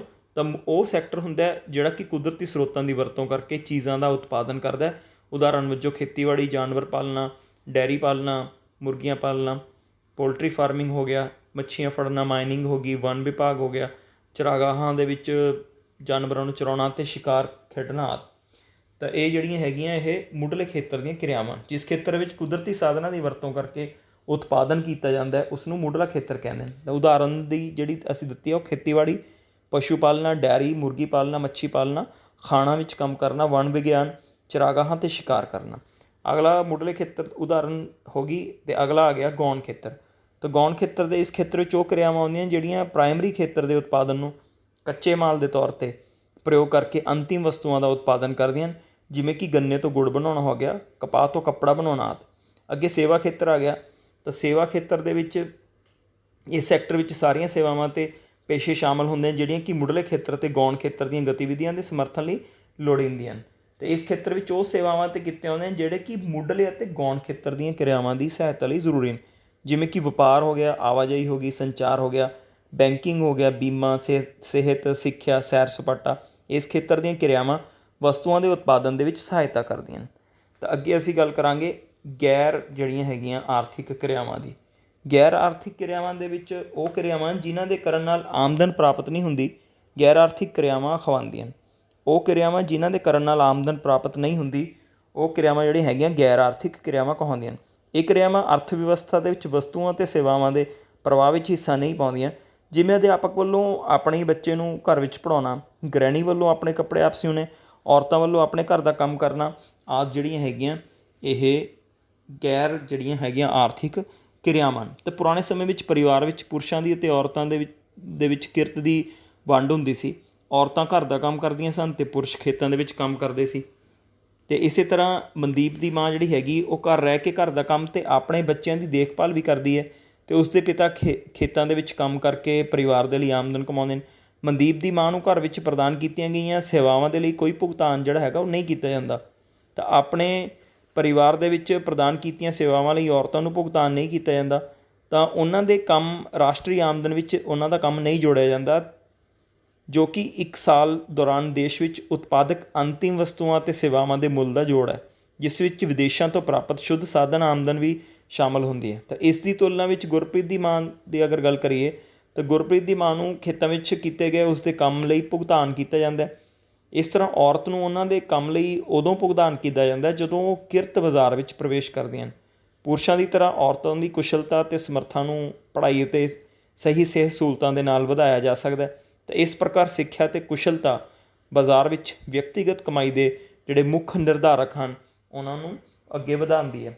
ਤਾਂ ਸੰਗਠਿਤ ਜਾਂ ਸਰਕਾਰੀ ਖੇਤਰ ਵਿੱਚ ਪੁਰਸ਼ਾਂ ਅਤੇ ਮਹਿਲਾਵਾਂ ਨੂੰ ਇੱਕੋ ਜਿਹਾ ਕੰਮ ਕਰਨ ਬਦਲੇ ਬਰਾਬਰ ਦਾ ਵੇਤਨ ਮਿਲਦਾ ਹੈ, ਪਰ ਗੈਰ ਸੰਗਠਿਤ ਖੇਤਰ ਦੇ ਵਿੱਚ ਵਿਸ਼ੇਸ਼ ਰੂਪ ਵਿੱਚ ਪੇਂਡੂ ਖੇਤਰ ਦੇ ਮਜ਼ਦੂਰ ਵਰਗ ਦੇ ਵਿੱਚ ਕਈ ਵਾਰ ਪੁਰਸ਼ਾਂ ਦੀ ਤੁਲਨਾ ਵਿੱਚ ਮਹਿਲਾਵਾਂ ਨੂੰ ਘੱਟ ਵੇਤਨ ਦਿੱਤਾ ਜਾਂਦਾ ਹੈ, ਪਰ ਪੜ੍ਹੀਆਂ ਲਿਖੀਆਂ ਮਹਿਲਾਵਾਂ ਨੂੰ ਪੁਰਸ਼ਾਂ ਦੇ ਬਰਾਬਰ ਵੇਤਨ ਹੀ ਦਿੱਤਾ ਜਾਂਦਾ ਹੈ। ਅੱਜ ਕੱਲ੍ਹ ਮਹਿਲਾਵਾਂ ਪੜ੍ਹਨ ਲਿਖਣ ਤੋਂ ਬਾਅਦ ਜਿਹੜਾ ਹੈਗਾ ਪ੍ਰਸ਼ਾਸਨਿਕ ਸੇਵਾਵਾਂ, ਖੋਜ ਕੇਂਦਰ, ਪੁਲਾੜ ਕੇਂਦਰ, ਪੁਲਾੜ ਖੇਤਰਾਂ ਦੇ ਵਿੱਚ ਵੀ ਦਾਖਲ ਹੋਈਆਂ ਹਨ, ਜਿਵੇਂ ਕਿ ਡਾਕਟਰ ਕਿਰਨ ਬੇਦੀ, ਕਲਪਨਾ ਚਾਵਲਾ, ਸੁਨੀਤਾ ਵਿਲੀਅਮ, ਇਹ ਉਦਾਹਰਨ ਸਾਡੇ ਸਾਹਮਣੇ ਨੇ। ਅਤੇ ਇਹਨਾਂ ਖੇਤਰਾਂ ਦੇ ਵਿੱਚ ਵੱਡੀ ਮਾਤਰਾ ਦੇ ਵਿੱਚ ਵਿਗਿਆਨਕ ਅਤੇ ਤਕਨੀਕੀ ਹੁਨਰ ਦੀ ਜਿਹੜੀ ਹੈਗੀ ਲੋੜ ਪੈਂਦੀ ਹੈ। ਤਾਂ ਪਿਆਰੇ ਬੱਚੋ, ਅਸੀਂ ਇਸ ਪਾਠ ਦੇ ਵਿੱਚ ਕੀ ਪੜ੍ਹ ਰਹੇ ਹਾਂ, ਅੱਗੇ ਅਸੀਂ ਗੱਲ ਕਰਦੇ ਹਾਂ ਜਨਸੰਖਿਆ ਦੀ ਗੁਣਵੱਤਾ ਦੀ। ਜਨਸੰਖਿਆ ਦੀ ਗੁਣਵੱਤਾ ਦੇਸ਼ ਦੇ ਲੋਕਾਂ ਵੱਲੋਂ ਪ੍ਰਾਪਤ ਕੀਤੀ ਚੰਗੀ ਸਿਹਤ, ਲੋਕਾਂ ਦੀ ਚੰਗੀ ਸਿਹਤ ਅਤੇ ਨਿਪੁੰਨਤਾ ਦੇ ਨਿਰਮਾਣ 'ਤੇ ਨਿਰਭਰ ਕਰਦੀ ਹੈ। ਅਤੇ ਜਨਸੰਖਿਆ ਦੀ ਗੁਣਵੱਤਾ ਦੇਸ਼ ਜਾਂ ਅਰਥ ਵਿਵਸਥਾ ਦੇ ਵਾਧੇ ਅਤੇ ਵਿਕਾਸ ਦੀ ਦਰ ਨੂੰ ਨਿਸ਼ਚਿਤ ਵੀ ਕਰਦੀ ਹੈ। ਅਨਪੜ੍ਹ ਅਤੇ ਅਸਵਸਥ ਜਨਸੰਖਿਆ ਅਰਥ ਵਿਵਸਥਾ ਲਈ ਦੇਣਦਾਰੀ ਹੈ, ਜਦਕਿ ਪੜ੍ਹੀ ਲਿਖੀ ਅਤੇ ਸਿਹਤਮੰਦ ਜਨਸੰਖਿਆ ਪਰਸੰਮਤੀ ਹੈ। ਤਾਂ ਭਾਰਤ ਦੀਆਂ 5 ਸਾਲਾ ਯੋਜਨਾਵਾਂ ਦੌਰਾਨ ਵੀ ਜਨਸੰਖਿਆ ਦੀ ਗੁਣਵੱਤਾ ਨੂੰ ਸੁਧਾਰਨ ਦੇ ਲਈ ਵਿਸ਼ੇਸ਼ ਧਿਆਨ ਜਿਹੜਾ ਹੈਗਾ ਉਹ ਦਿੱਤਾ ਗਿਆ। ਤਾਂ ਅਸੀਂ ਆਰਥਿਕ ਕਿਰਿਆਵਾਂ ਜਿਹੜੀਆਂ ਹੈਗੀਆਂ ਔਰ ਗੈਰ ਆਰਥਿਕ ਕਿਰਿਆਵਾਂ ਦੇ ਵਿੱਚ ਕੀ ਪੜ੍ਹਿਆ, ਉਹਦੇ 'ਤੇ ਇੱਕ ਵਾਰ ਫਿਰ ਝਾਤ ਮਾਰਦੇ ਹਾਂ। ਤਾਂ ਆਰਥਿਕ ਕਿਰਿਆਵਾਂ ਜਿਹੜੀਆਂ ਹੈਗੀਆਂ ਉਹ ਸਾਰੀਆਂ ਗਤੀਵਿਧੀਆਂ ਜੋ ਪੈਸੇ ਨੂੰ ਕਮਾਉਣ ਦੇ ਲਈ ਕੀਤੀਆਂ ਜਾਂਦੀਆਂ ਹਨ। ਤਾਂ ਗੁਰਪ੍ਰੀਤ ਦਾ ਖੇਤਾਂ ਵਿੱਚ ਕੰਮ ਕਰਨਾ, ਮਨਦੀਪ ਦਾ ਨਿੱਜੀ ਕੰਪਨੀ ਜਿਹੜੀ ਹੈਗੀ ਉਹਦੇ ਵਿੱਚ ਕੰਮ ਕਰਨਾ, ਤਾਂ ਉਹ ਸਾਰੀਆਂ ਗਤੀਵਿਧੀਆਂ ਜੋ ਕਿ ਮਨੁੱਖ ਦੁਆਰਾ ਧਨ ਕਮਾਉਣ ਦੇ ਲਈ ਕੀਤੀਆਂ ਜਾਂਦੀਆਂ ਹਨ, ਉਹਨਾਂ ਨੂੰ ਆਰਥਿਕ ਕਿਰਿਆਵਾਂ ਕਹਿੰਦੇ ਆ।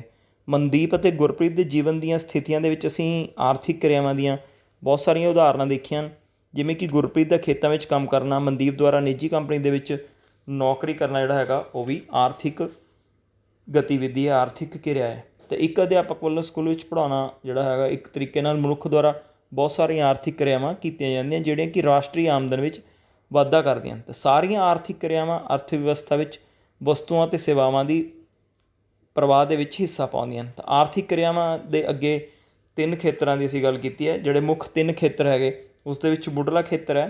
ਤਾਂ ਅਸੀਂ ਇੱਥੇ ਪ੍ਰਸ਼ਨ ਪੁੱਛ ਸਕਦੇ ਹਾਂ ਕਿ ਆਰਥਿਕ ਕਿਰਿਆਵਾਂ ਦੇ 3 ਮੁੱਖ ਖੇਤਰਾਂ ਦੇ ਵਿੱਚ ਕਿਹਨਾਂ 3 ਮੁੱਖ ਖੇਤਰਾਂ 'ਚ ਵੰਡੀਆਂ ਗਈਆਂ ਹਨ। ਤਾਂ ਇਸ ਦਾ ਉੱਤਰ ਬਣੇਗਾ ਨੰਬਰ 1 ਮੁੱਢਲਾ ਖੇਤਰ। ਤਾਂ ਜਿਸ ਖੇਤਰ ਦੇ ਵਿੱਚ ਕੁਦਰਤੀ ਸਾਧਨਾਂ ਦੀ ਵਰਤੋਂ ਕਰਕੇ ਉਤਪਾਦਨ ਕੀਤਾ ਜਾਂਦਾ ਹੈ ਉਸ ਨੂੰ ਮੁੱਢਲਾ ਖੇਤਰ ਕਹਿੰਦੇ ਹਨ। ਉਦਾਹਰਨ ਦੇ ਤੌਰ 'ਤੇ ਖੇਤੀਬਾੜੀ ਹੋ ਗਿਆ, ਪਸ਼ੂ ਪਾਲਣ, ਡੇਅਰੀ, ਮੁਰਗੀ ਪਾਲਣਾ, ਮੱਛੀ ਪਾਲਣਾ, ਖਾਣਾ, ਵਣ ਵਿਗਿਆਨ, ਚਰਾਗਾਹਾਂ ਅਤੇ ਸ਼ਿਕਾਰ ਕਰਨਾ। ਅਤੇ ਦੂਜਾ ਖੇਤਰ ਸੀਗਾ ਗੌਣ ਖੇਤਰ। ਤਾਂ ਗੌਣ ਖੇਤਰ ਕਿਹੜਾ ਹੁੰਦਾ ਪਿਆਰੇ ਬੱਚਿਓ? ਅਤੇ ਇਸ ਖੇਤਰ ਵਿੱਚ ਉਹ ਕਿਰਿਆਵਾਂ ਆਉਂਦੀਆਂ ਹਨ ਜਿਹੜੀਆਂ ਪ੍ਰਾਇਮਰੀ ਖੇਤਰ ਦੇ ਉਤਪਾਦ ਨੂੰ ਕੱਚੇ ਮਾਲ ਦੀ ਤਰ੍ਹਾਂ ਪ੍ਰਯੋਗ ਕਰਕੇ ਅੰਤਿਮ ਵਸਤੂਆਂ ਦਾ ਉਤਪਾਦਨ ਕਰਦੀਆਂ ਹਨ, ਜਿਵੇਂ ਕਿ ਗੰਨੇ ਤੋਂ ਗੁੜ ਬਣਾਉਣਾ ਹੋ ਗਿਆ, ਤਾਂ ਕਪਾਹ ਤੋਂ ਕੱਪੜਾ ਬਣਾਉਣਾ ਹੋ ਗਿਆ। ਤਾਂ ਉਹ ਖੇਤਰ ਗੌਣ ਖੇਤਰ ਉਹ ਖੇਤਰ ਹੋ ਗਿਆ ਇਸ ਦੇ ਵਿੱਚ ਉਹ ਕਿਰਿਆਵਾਂ ਆਉਂਦੀਆਂ ਜਿਹੜੀਆਂ ਪ੍ਰਾਇਮਰੀ ਖੇਤਰ ਦੇ ਉਤਪਾਦ ਨੂੰ ਕੱਚੇ ਮਾਲ ਦੀ ਤਰ੍ਹਾਂ ਪ੍ਰਯੋਗ ਕਰਕੇ ਅੰਤਿਮ ਵਸਤੂਆਂ ਦਾ ਉਤਪਾਦਨ ਕਰਦੀਆਂ ਹਨ, ਜਿਵੇਂ ਗੰਨਾ ਜਿਹੜਾ ਹੈਗਾ ਉਸ ਤੋਂ ਗੁੜ ਬਣਾਉਣਾ ਅਤੇ ਕਪਾਹ ਤੋਂ ਕੱਪੜਾ ਬਣਾਉਣਾ। ਅੱਗੇ ਸੇਵਾ ਖੇਤਰ ਆ ਗਿਆ। ਅਤੇ ਇਸ ਖੇਤਰ ਦੇ ਵਿੱਚ ਉਹ ਸੇਵਾਵਾਂ ਅਤੇ ਕਿੱਤੇ ਆਉਂਦੇ ਨੇ ਜਿਹੜੇ ਕਿ ਮੁੱਢਲੇ ਅਤੇ ਗੌਣ ਖੇਤਰ ਦੀਆਂ ਕਿਰਿਆਵਾਂ ਦੀ ਸਹਾਇਤਾ ਲਈ ਜ਼ਰੂਰੀ ਹਨ, ਜਿਵੇਂ ਕਿ ਵਪਾਰ ਹੋ ਗਿਆ, ਆਵਾਜਾਈ, ਸੰਚਾਰ, ਬੈਂਕਿੰਗ, ਬੀਮਾ, ਸਿਹਤ, ਸਿੱਖਿਆ, ਸੈਰ ਸਪਾਟਾ। ਅਤੇ ਇਸ ਖੇਤਰ ਦੀਆਂ ਕਿਰਿਆਵਾਂ ਵਸਤੂਆਂ ਦੇ ਉਤਪਾਦਨ ਦੇ ਵਿੱਚ ਸਹਾਇਤਾ ਕਰਦੀਆਂ ਹਨ। ਇਸ ਤੋਂ ਬਾਅਦ ਅਸੀਂ ਉਹ ਸੈਕਟਰ ਮੁੱਢਲਾ ਖੇਤਰ ਉਹ ਸੈਕਟਰ ਹੁੰਦਾ ਹੈ ਜੋ ਕੁਦਰਤੀ ਸਰੋਤਾਂ ਦੀ ਵਰਤੋਂ ਕਰਕੇ ਚੀਜ਼ਾਂ ਦਾ ਉਤਪਾਦਨ ਜਿਹੜਾ ਹੈਗਾ ਉਹ ਕਰਦਾ ਹੈ। ਅਤੇ ਗੌਣ ਖੇਤਰ ਜਿਹੜਾ ਹੈ ਇਸ ਸੈਕਟਰ ਦੇ ਵਿੱਚ ਉਹ ਗਤੀਵਿਧੀਆਂ ਸ਼ਾਮਲ ਨੇ ਜੋ ਮੁੱਢਲੇ ਖੇਤਰ ਦੇ ਉਤਪਾਦਨ ਦੀ ਵਰਤੋਂ ਕਰਕੇ ਤਿਆਰ ਮਾਲ ਦਾ ਉਤਪਾਦਨ ਕਰਦੇ ਨੇ। ਅਤੇ ਸੇਵਾ ਖੇਤਰ ਦੇ ਵਿੱਚ ਸੈਕਟਰ ਉਹ ਆਉਂਦੇ ਹੈ ਜਿਹੜੇ ਕਿ ਮਤਲਬ ਵਪਾਰ ਹੋ ਗਿਆ, ਜਿਵੇਂ ਆਵਾਜਾਈ ਹੋ ਗਈ, ਸੰਚਾਰ ਹੋ ਗਿਆ, ਬੈਂਕਿੰਗ ਹੋ ਗਈ, ਬੀਮਾ ਹੋ ਗਿਆ, ਸਿਹਤ ਹੋ ਗਿਆ, ਸਿੱਖਿਆ ਹੋ ਗਈ, ਸੈਰ ਸਪਾਟਾ ਆਦਿ ਜਿਹੜੇ ਹੈਗੇ ਖੇਤਰ ਆਉਂਦੇ ਆ। ਤਾਂ ਗੈਰ ਆਰਥਿਕ ਅੱਗੇ ਅਸੀਂ ਕਿਰਿਆਵਾਂ ਦੀ ਗੱਲ ਕਰਾਂਗੇ। ਤਾਂ ਉਹ ਕਿਰਿਆਵਾਂ ਜਿਨ੍ਹਾਂ ਦੇ ਕਰਨ ਨਾਲ ਆਮਦਨ ਪ੍ਰਾਪਤ ਨਹੀਂ ਹੁੰਦੀ, ਗੈਰ ਆਰਥਿਕ ਕਿਰਿਆਵਾਂ ਕੌਣ ਹੁੰਦੀਆਂ ਹਨ? ਇਹ ਕਿਰਿਆਵਾਂ ਅਰਥ ਵਿਵਸਥਾ ਵਿੱਚ ਵਸਤੂਆਂ ਅਤੇ ਸੇਵਾਵਾਂ ਦੀ ਪ੍ਰਵਾਹ ਵਿੱਚ ਹਿੱਸਾ ਨਹੀਂ ਪਾਉਂਦੀਆਂ, ਜਿਵੇਂ ਅਧਿਆਪਕ ਵੱਲੋਂ ਆਪਣੇ ਹੀ ਬੱਚੇ ਨੂੰ ਘਰ ਵਿੱਚ ਪੜ੍ਹਾਉਣਾ, ਗ੍ਰਹਿਣੀ ਵੱਲੋਂ ਆਪਣੇ ਕੱਪੜੇ ਆਪ ਸੀਨੇ, ਔਰਤਾਂ ਵੱਲੋਂ ਆਪਣੇ ਘਰ ਦਾ ਕੰਮਕਾਜ ਕਰਨਾ। ਤਾਂ ਇਹ ਗੈਰ ਆਰਥਿਕ ਕਿਰਿਆਵਾਂ ਹਨ। ਤਾਂ ਪੁਰਾਣੇ ਸਮੇਂ ਵਿੱਚ ਪਰਿਵਾਰ ਵਿੱਚ ਪੁਰਸ਼ਾਂ ਅਤੇ ਔਰਤਾਂ ਦੇ ਵਿੱਚ ਕਿਰਤ ਦੀ ਵੰਡ ਹੁੰਦੀ ਸੀ। ਔਰਤਾਂ ਘਰ ਦਾ ਕੰਮ ਕਰਦੀਆਂ ਸੀ ਅਤੇ ਪੁਰਸ਼ ਖੇਤਾਂ ਵਿੱਚ ਕੰਮ ਕਰਦੇ ਸੀ। ਇਸੇ ਤਰ੍ਹਾਂ ਮਨਦੀਪ ਦੀ ਮਾਂ ਘਰ ਰਹਿ ਕੇ ਘਰ ਦਾ ਕੰਮ ਅਤੇ ਆਪਣੇ ਬੱਚਿਆਂ ਦੀ ਦੇਖਭਾਲ ਕਰਦੀ ਹੈ ਅਤੇ ਉਸ ਦੇ ਪਿਤਾ ਖੇਤਾਂ 'ਚ ਕੰਮ ਕਰਦੇ ਨੇ ਅਤੇ ਪਰਿਵਾਰ ਲਈ ਆਮਦਨ ਕਮਾਉਂਦੇ ਨੇ। ਮਨਦੀਪ ਦੀ ਮਾਂ ਨੂੰ ਘਰ ਵਿੱਚ ਪ੍ਰਦਾਨ ਕੀਤੀਆਂ ਗਈਆਂ ਸੇਵਾਵਾਂ ਲਈ ਕੋਈ ਭੁਗਤਾਨ, ਕੋਈ ਵੇਤਨ ਨਹੀਂ ਦਿੱਤਾ ਜਾਂਦਾ। ਅਤੇ ਇਸ ਦੀ ਤੁਲਨਾ ਵਿੱਚ ਗੁਰਪ੍ਰੀਤ ਦੀ ਮਾਂ ਨੂੰ ਖੇਤਾਂ ਵਿੱਚ ਕੀਤੇ ਗਏ ਕੰਮ ਲਈ ਭੁਗਤਾਨ ਕੀਤਾ ਜਾਂਦਾ। ਅਤੇ ਇਸ ਤਰ੍ਹਾਂ ਔਰਤਾਂ ਨੂੰ ਉਹਨਾਂ ਦੇ ਕੰਮ ਲਈ ਉਦੋਂ ਭੁਗਤਾਨ ਕੀਤਾ ਜਾਂਦਾ ਜਦੋਂ ਕਿਰਤ ਬਾਜ਼ਾਰ ਵਿੱਚ ਪ੍ਰਵੇਸ਼ ਕਰਦੀਆਂ ਹਨ, ਜਦੋਂ ਬਾਜ਼ਾਰ ਵਿੱਚ ਜਾ ਕੇ ਆਮਦਨ ਦੇ ਲਈ ਕੰਮ ਕਰਦੀਆਂ ਹਨ। ਪੁਰਸ਼ਾਂ ਦੀ ਤਰ੍ਹਾਂ ਔਰਤਾਂ ਦੀ ਕੁਸ਼ਲਤਾ ਅਤੇ ਸਮਰੱਥਾ ਨੂੰ ਪੜ੍ਹਾਈ 'ਤੇ ਸਹੀ ਸਿਹਤ ਸਹੂਲਤਾਂ ਦੇ ਨਾਲ ਵਧਾਇਆ ਜਾ ਸਕਦਾ। ਤਾਂ ਇਸ ਪ੍ਰਕਾਰ ਸਿੱਖਿਆ ਅਤੇ ਕੁਸ਼ਲਤਾ ਜਿਹੜੀ ਹੈਗੀ ਉਹ ਬਾਜ਼ਾਰ ਦੇ ਵਿੱਚ ਵਿਅਕਤੀਗਤ ਕਮਾਈ ਦੇ ਮੁੱਖ ਜਿਹੜਾ ਹੈਗਾ ਉਹ ਨਿਰਧਾਰਕ ਬਣਦੀ ਹੈ। ਸੰਗਠਨ ਜਾਂ ਸਰਕਾਰੀ ਖੇਤਰ ਦੇ ਵਿੱਚ ਪੁਰਸ਼ਾਂ ਅਤੇ ਮਹਿਲਾਵਾਂ ਨੂੰ ਇੱਕ ਜਿਹਾ ਕੰਮ ਜਿਹੜਾ ਹੈਗਾ ਕਰਨ ਦੇ ਬਦਲੇ ਬਰਾਬਰ ਵੇਤਨ ਮਿਲਦਾ ਹੈ, ਪਰ ਗੈਰ ਸੰਗਠਿਤ ਖੇਤਰ ਜਿਹੜੇ ਹੈਗੇ ਉਹਨਾਂ ਦੇ ਵਿਸ਼ੇਸ਼ ਰੂਪ 'ਚ ਜਿਵੇਂ ਪੇਂਡੂ ਖੇਤਰ ਹੈ, ਤਾਂ ਪੇਂਡੂ ਖੇਤਰ ਦੇ ਮਜ਼ਦੂਰ ਵਰਗ ਦੇ ਵਿੱਚ ਕਈ ਵਾਰ ਪੁਰਸ਼ਾਂ ਦੀ ਤੁਲਨਾ ਦੇ ਵਿੱਚ ਮਹਿਲਾਵਾਂ ਨੂੰ ਜਿਹੜਾ ਹੈਗਾ ਉਹ ਘੱਟ ਵੇਤਨ ਦਿੱਤਾ ਜਾਂਦਾ, ਪਰ ਪੜ੍ਹੀਆਂ ਲਿਖੀਆਂ ਮਹਿਲਾਵਾਂ ਨੂੰ ਪੁਰਸ਼ਾਂ ਦੇ ਬਰਾਬਰ ਜਿਹੜਾ ਹੈਗਾ ਉਹ ਮਜ਼ਦੂਰੀ ਦਿੱਤੀ ਜਾਂਦੀ ਹੈ। ਅੱਜ ਕੱਲ੍ਹ ਮਹਿਲਾਵਾਂ ਜਿਹੜੀਆਂ ਹੈਗੀਆਂ ਪੜ੍ਹਨ ਲਿਖਣ ਤੋਂ ਬਾਅਦ ਉਹ ਪ੍ਰਸ਼ਾਸਨਿਕ ਸੇਵਾਵਾਂ IAS PCS ਦੇ ਵਿੱਚ, ਖੋਜ ਕੇਂਦਰਾਂ ਦੇ ਵਿੱਚ, ਪੁਲਾੜ ਖੇਤਰ ਦੇ ਵਿੱਚ ਵੀ ਦਾਖਲ ਹੋਈਆਂ ਹਨ। ਅਤੇ ਜਿਵੇਂ ਡਾਕਟਰ ਕਿਰਨ ਬੇਦੀ, ਕਲਪਨਾ ਚਾਵਲਾ, ਸੁਨੀਤਾ ਵਿਲੀਅਮਸ ਜਿਹੜਾ ਹੈਗੇ ਆ ਇਹ ਪ੍ਰਮੁੱਖ ਉਦਾਹਰਨ ਹਨ। ਤਾਂ ਪਿਆਰੇ ਬੱਚਿਓ, ਇਹਨਾਂ ਖੇਤਰਾਂ ਦੇ ਵਿੱਚ ਵੱਡੀ ਮਾਤਰਾ ਦੇ ਵਿੱਚ ਵਿਗਿਆਨਕ ਅਤੇ ਤਕਨੀਕੀ ਹੁਨਰ ਜਿਹੜਾ ਹੈਗਾ ਉਸ ਦੀ ਜ਼ਰੂਰਤ ਹੈ। ਤਾਂ ਕਿਸੇ ਵੀ ਦੇਸ਼ ਦੀ ਅਰਥ ਵਿਵਸਥਾ ਨੂੰ ਵਧਾਉਣ ਵਾਸਤੇ ਮਨੁੱਖੀ ਸੰਸਾਧਨ ਜਿਹੜੇ ਹੈਗੇ ਉਹ ਬਹੁਤ ਜ਼ਰੂਰੀ ਨੇ। ਤਾਂ ਤੁਸੀਂ ਇੱਕ ਐਕਟੀਵਿਟੀ ਇੱਥੇ ਕਰ ਸਕਦੇ ਹੋ। ਤਾਂ ਤੁਸੀਂ ਕੀ ਕਰਨਾ, ਆਪਣੇ ਪਿੰਡ ਜਾਂ ਆਪਣੀ ਕਲੋਨੀ ਦਾ ਜਿਹੜਾ ਹੈਗਾ ਉਸ ਦੇ ਉੱਪਰ ਨਿਗਾਹ ਮਾਰਨੀ ਹੈ। ਅਤੇ ਇੱਕ ਐਕਟੀਵਿਟੀ ਕਰਦੇ ਹਾਂ ਆਪਾਂ, ਇੱਕ ਕਿਰਿਆ ਕਰਦੇ ਹਾਂ। ਤਾਂ ਤੁਸੀਂ ਆਪਣੇ ਆਲੇ ਦੁਆਲੇ ਘਰਾਂ ਦੇ ਵਿੱਚ ਨਿਗਾਹ ਮਾਰਨੀ ਹੈ, ਤਾਂ ਉਹਨਾਂ ਨੂੰ ਕੈਟਾਗੋਰਾਈਜ਼ ਕਰਨਾ। ਸਭ ਤੋਂ ਪਹਿਲਾਂ ਵੱਖ-ਵੱਖ ਘਰਾਂ ਦੀਆਂ ਔਰਤਾਂ ਘਰੇਲੂ ਕੰਮ ਕਰਦੀਆਂ ਹਨ ਜਾਂ ਬਾਹਰ ਕੰਮ ਕਰਨ ਜਾਂਦੀਆਂ ਹਨ, ਤਾਂ ਉਹਨਾਂ ਦੀ ਇੱਕ ਲਿਸਟ ਬਣਾਉਣੀ ਹੈ। ਤਾਂ ਤੁਸੀਂ ਇੱਕ ਲਿਸਟ ਬਣਾਓਗੇ ਨੰਬਰ 1 ਪੁਆਇੰਟ ਦੇ ਉੱਪਰ, ਜਿਸ ਦੇ ਵਿੱਚ ਇਹ ਨੋਟ ਕਰੋਗੇ ਕਿ ਤੁਹਾਡੇ ਆਲੇ ਦੁਆਲੇ ਕਲੋਨੀ ਦੇ ਵਿੱਚ ਕੌਣ-ਕੌਣ ਔਰਤਾਂ ਘਰਾਂ ਦੇ ਵਿੱਚ ਕੰਮ ਕਰਦੀਆਂ ਹਨ ਜਾਂ ਕੌਣ-ਕੌਣ ਬਾਹਰ ਕੰਮ ਕਰਨ ਜਾਂਦੀਆਂ ਹਨ। ਇਸ ਤੋਂ ਇਲਾਵਾ ਨੰਬਰ 2 'ਤੇ ਉਹਨਾਂ ਦਾ ਕੰਮ ਆਰਥਿਕ ਕਿਰਿਆ ਵਿੱਚ ਆਉਂਦਾ ਜਾਂ ਗੈਰ ਆਰਥਿਕ ਕਿਰਿਆ ਵਿੱਚ ਆਉਂਦਾ। ਤਾਂ ਆਰਥਿਕ ਕਿਰਿਆ ਉਹ ਹੁੰਦੀ ਹੈ ਜਿਹੜੀ ਕਿ ਵੇਤਨ ਕਮਾਉਣ ਲਈ, ਆਮਦਨ ਦੇ ਲਈ ਕੀਤੀ ਜਾਂਦੀ ਹੈ। ਤਾਂ ਤੁਸੀਂ ਜੋ ਔਰਤਾਂ ਆਰਥਿਕ ਕਿਰਿਆ ਲਈ ਕੰਮ ਕਰਦੀਆਂ ਹਨ, ਜਿਵੇਂ ਮਨਰੇਗਾ ਸਕੀਮ ਚੱਲਦੀ ਹੈ, ਉਹਦੇ ਵਿੱਚ ਉਹਨਾਂ ਨੂੰ ਵੇਤਨ ਮਿਲਦਾ, ਉਹਨਾਂ ਨੂੰ ਮਜ਼ਦੂਰੀ ਮਿਲਦੀ ਹੈ। ਤਾਂ ਆਰਥਿਕ ਕਿਰਿਆਵਾਂ ਜਾਂ ਗੈਰ ਆਰਥਿਕ ਕਿਰਿਆਵਾਂ ਜਿਹੜੀਆਂ ਹੈਗੀਆਂ, ਤਾਂ ਉਹ ਧਨ ਕਮਾਉਣ ਲਈ ਜਿਹੜੀਆਂ ਕੀਤੀਆਂ ਜਾਂਦੀਆਂ ਉਹਨੂੰ ਆਰਥਿਕ ਹਨ, ਅਤੇ ਜਿਹੜੀਆਂ ਸੇਵਾਵਾਂ ਕੀਤੀਆਂ ਜਾਂਦੀਆਂ ਬਗੈਰ ਧਨ ਕਮਾਉਣ ਦੇ ਲਈ ਉਹ ਗੈਰ ਆਰਥਿਕ ਕਿਰਿਆਵਾਂ ਹਨ। ਇਸ ਦੇ ਵਿੱਚ ਵੀ ਤੁਸੀਂ ਉਹਨਾਂ ਨੂੰ ਅਲੱਗ-ਅਲੱਗ ਜਿਹੜਾ ਹੈਗਾ ਕਾਲਮ ਦੇ ਵਿੱਚ ਲਿਖਣਾ। ਅਤੇ ਨੰਬਰ 3 'ਤੇ ਆਰਥਿਕ ਅਤੇ ਗੈਰ ਆਰਥਿਕ ਜਿਹੜੀਆਂ ਕਿਰਿਆਵਾਂ ਦੀਆਂ ਦੋ ਉਦਾਹਰਨਾਂ ਦੇਣੀਆਂ ਹਨ। ਜਿਵੇਂ ਕੋਈ ਟੀਚਰ ਹੈ, ਉਹ ਪੜ੍ਹਾਉਂਦਾ ਹੈ, ਤਾਂ ਉਸ ਦੇ ਬਦਲੇ ਉਹਨੂੰ ਮਿਹਨਤ ਮਿਲਦੀ ਹੈ, ਨੌਕਰੀ ਮਿਲਦੀ ਹੈ, ਤਨਖਾਹ ਮਿਲਦੀ ਹੈ, ਤਾਂ ਉਹ ਆਰਥਿਕ ਕਿਰਿਆ ਹੈ। ਅਤੇ ਅੱਗੇ ਜਿਹੜਾ ਹੈਗਾ ਤੁਹਾਡੇ ਘਰ ਵਿੱਚ ਤੁਹਾਡੇ ਮਾਤਾ ਦੁਆਰਾ ਕੀਤਾ ਜਾਂਦਾ ਕੰਮ ਆਰਥਿਕ ਜਾਂ ਗੈਰ ਆਰਥਿਕ ਕਿਰਿਆ ਵਿੱਚ ਆਉਂਦਾ, ਅਤੇ ਇਸ ਦੀ ਵੀ ਤੁਸੀਂ ਲਿਸਟ ਬਣਾਉਣੀ ਹੈ। ਤਾਂ ਇਹ ਸੀਗਾ ਸਾਡਾ ਅੱਜ ਦਾ ਪਾਠ ਜਿਹੜਾ ਹੈਗਾ, ਜਿਸ ਦੇ ਵਿੱਚ ਅਸੀਂ ਜਿਹੜਾ ਹਿਊਮਨ ਰਿਸੋਰਸਿਸ ਮਨੁੱਖੀ ਸੰਸਾਧਨ ਬਾਰੇ ਪੜ੍ਹਿਆ। ਅਤੇ ਮੈਂ ਰਿਪੀਟ ਕਰਦਾ, ਤੁਸੀਂ ਇੱਕ ਕਿਰਿਆ ਕਰਨੀ, ਐਕਟੀਵਿਟੀ ਕਰਨੀ ਹੈ, ਆਪਣੀ ਕਾਪੀ 'ਤੇ ਨੋਟ ਕਰਨਾ ਹੈ। ਵੱਖ-ਵੱਖ ਘਰਾਂ ਦੀਆਂ ਔਰਤਾਂ ਘਰੇਲੂ ਕੰਮ ਕਰਦੀਆਂ ਜਾਂ ਬਾਹਰ ਦੇ ਕੰਮ ਕਰਨ ਜਾਂਦੀਆਂ ਹਨ, ਇਹਨਾਂ ਨੂੰ ਅਲੱਗ-ਅਲੱਗ ਕਾਲਮਸ ਦੇ ਵਿੱਚ ਲਿਖਣਾ। ਨੰਬਰ 2 'ਤੇ ਉਹਨਾਂ ਦਾ ਕੰਮ ਆਰਥਿਕ ਕਿਰਿਆ ਵਿੱਚ ਆਉਂਦਾ ਜਾਂ ਗੈਰ ਆਰਥਿਕ ਕਿਰਿਆ ਵਿੱਚ ਆਉਂਦਾ। ਆਰਥਿਕ ਕਿਰਿਆ ਅਸੀਂ ਪੜ੍ਹਿਆ ਕਿ ਧਨ ਕਮਾਉਣ ਦੀ ਨੀਅਤ ਨਾਲ ਕੀਤਾ ਗਿਆ ਕੰਮ ਜਿਹੜਾ ਹੈਗਾ ਉਹ ਆਰਥਿਕ ਕਿਰਿਆ। ਤਾਂ ਤੁਸੀਂ ਆਲੇ ਦੁਆਲੇ ਜਦੋਂ ਆਪਣੀ ਕਲੋਨੀ ਦੇ ਵਿੱਚ ਦੌਰਾ ਕਰਕੇ ਆਪਣੀ ਕਲੋਨੀ ਜਾਂ ਪਿੰਡ ਦੇ ਵਿੱਚ ਆਲੇ ਦੁਆਲੇ ਦੇਖੋਗੇ, ਤਾਂ ਲਿਸਟ ਬਣਾਓਗੇ ਔਰਤਾਂ ਦੀ, ਤਾਂ ਉਸ ਦੇ ਵਿੱਚ ਤੁਸੀਂ ਦੇਖਣਾ ਕਿ ਕੌਣ ਆਰਥਿਕ ਕਿਰਿਆਵਾਂ ਕਰਦੀਆਂ ਹਨ ਔਰ ਕੌਣ ਗੈਰ ਆਰਥਿਕ ਕਿਰਿਆਵਾਂ ਕਰਦੀਆਂ ਹਨ। ਤਾਂ ਆਰਥਿਕ ਅਤੇ ਗੈਰ ਆਰਥਿਕ ਕਿਰਿਆਵਾਂ ਦੀਆਂ ਦੋ ਉਦਾਹਰਨਾਂ ਵੀ ਤੁਸੀਂ ਆਪਣੀ ਕਾਪੀ ਦੇ ਵਿੱਚ ਲਿਖਣੀਆਂ ਹਨ। ਇਸ ਤੋਂ ਬਾਅਦ ਤੁਸੀਂ ਕੀ ਕਰਨਾ, ਤੁਸੀਂ ਘਰ ਵਿੱਚ ਤੁਹਾਡੇ ਮਾਤਾ ਦੁਆਰਾ ਕੀਤਾ ਜਿਹੜਾ ਕੰਮ ਹੈ ਉਹ ਆਰਥਿਕ ਹੈ ਜਾਂ ਗੈਰ ਆਰਥਿਕ ਹੈ, ਤਾਂ ਇਸ ਦੇ ਉੱਪਰ ਵੀ ਤੁਸੀਂ ਇੱਕ ਜਿਹੜਾ ਹੈਗਾ ਨੋਟ ਲਿਖਣਾ। ਅਤੇ ਇਹ ਸੀ ਸਾਡਾ ਪਾਠ ਮਨੁੱਖੀ ਸੰਸਾਧਨ। ਅਤੇ ਉਮੀਦ ਹੈ ਕਿ ਤੁਸੀਂ ਇਹ ਪ੍ਰੋਜੈਕਟ ਜਿਹੜਾ ਤੁਹਾਨੂੰ ਦਿੱਤਾ ਹੈ ਇਹਦੇ 'ਤੇ ਜ਼ਰੂਰ ਅਮਲ ਕਰੋਗੇ। ਧੰਨਵਾਦ।